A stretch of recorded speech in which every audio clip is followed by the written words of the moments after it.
ఐశ్వర్యానికి ప్రతినిధి ఎవరండి? కుబేరుడు. దారిద్ర్యానికి ప్రతినిధి ఎవరండి? కుచేలుడు. వెంకటేశ్వర స్వామి ఎంత గొప్పవాడో చూడండి. దేవుడు పేదల పార్టీ అమ్మ, ధనవంతుల పార్టీ కాదు.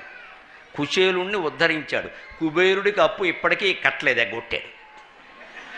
నీకు బోల్డ్ డబ్బులోనే నీకు ఎందుకని ఎగ్గొట్టాడు. వెంకటేశ్వర స్వామి లెక్క. దేవుడు పేదల పార్టీ, డబ్బు ఉన్న వాళ్ళ పార్టీ కాదు. మన డబ్బును చూసి దేవుడు లొంగడం, ఇంకా పేదవాడికే లొంగుతాడు. వాడు కన్నీళ్ళు పెడితే దేవుడు వాడికి ఏం లేదు, పాపం వాడికి ఏం లేదు.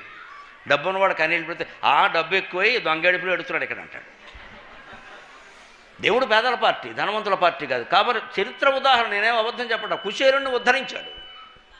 27 మంది పిల్లలతో నానా బాధ పడుతుంటే ఆయన ఉద్ధరించి ఐశ్వర్యం ఇచ్చాడు కుచేలుణ్ణి.